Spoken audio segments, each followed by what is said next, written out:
Hello viewers, আসসালামু আলাইকুম। কেমন আছেন আপনারা সবাই? আশা করি আলহামদুলিল্লাহ আল্লাহর রহমতে ভালো আছেন। আমরাও আল্লাহর রহমতে ভালো আছি আলহামদুলিল্লাহ।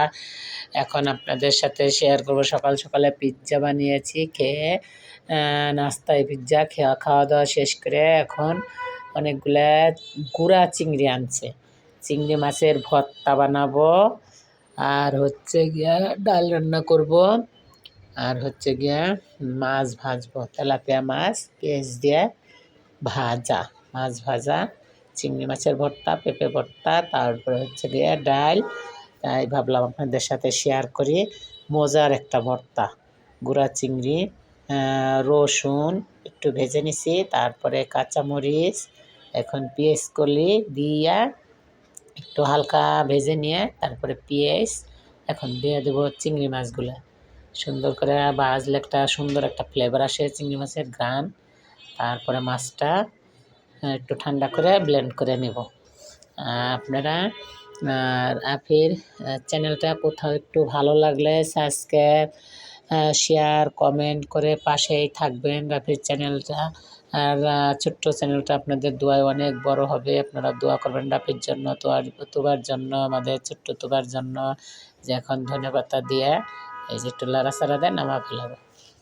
দেখছেন, সেই চিংড়ি মাছের ভর্তা এক প্লেট ভাত খেয়ে ফেলাইতে পারবেন, এক চামচ চিংড়ি বাটা নিয়ে।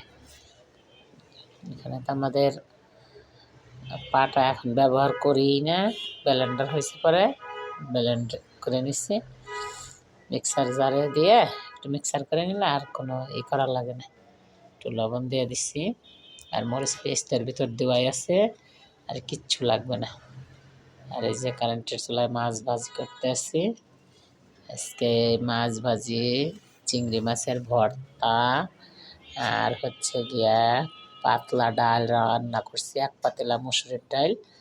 যে খাই খাবে, না খাই না খাবে, ভর্তা আর মাছ ভাজা দিয়েই সবার খাওয়া হয়ে যাবে।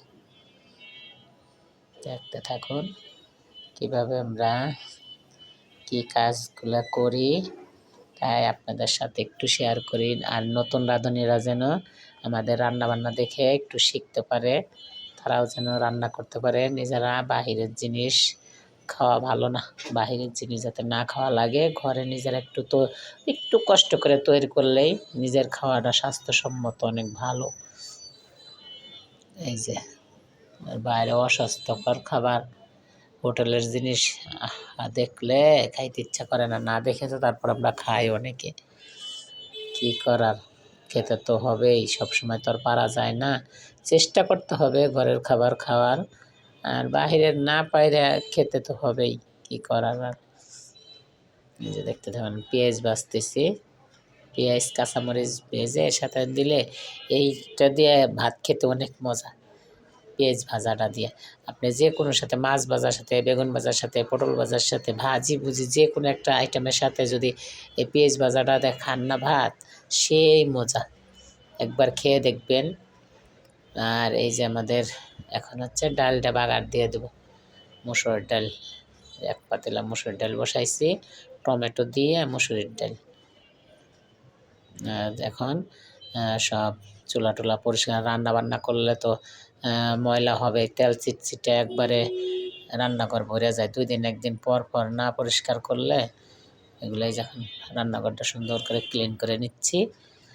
আপনারা দেখতে থাকেন। এই যে কারেন্টের চুলা কেমন কাস্টে কাস্টে হয়ে গেছে, তারপরে গ্যাসের চুলা সব পরিষ্কার করে তারপরে গোসল আসল করে নামাজ পড়ব। নামাজ কালাম পরে আবার বিকালের জন্য একটার পর একটা শেষ হইলে কাজ আর একটা রেডি, আর একটা শেষ হইলে আর একটা রেডি, কাজ থাকেই সবসময়। যে সব কাজকর্ম শেষ, এখন এই যে টেবিলে রাখে আমি গোসলে যাচ্ছি। ছেলেরা এক এক করে আসবে আর খাবে। আর কিছু এত যে স্বর্ণের দাম, তারপরেও গেছিলাম, ছেলেরা বলতেছে আম্মু একটা কানের দুল কেনো। অনেক দিন ধরে বলতেছে, কিনি না, দাম দেখে খালি বলতেছে দাম কমুক কিনবো, দাম কমুক কিনবো, কিন্তু কমছেই না, শুধু বেড়েই যাচ্ছে বেড়েই যাচ্ছে। আর যদি 2000 কমে 10,000 বাড়ে, 10,000 কমে 50,000 বাড়ে, কি আর করার। পরে ছেলেরা জোর করে আম্মু কিনো, কানের দুলটা তুমি এখন না কিনলে আর কিনা হবে না, কিনো। আজকের মতন এতটুকুই, আল্লাহ হাফেজ।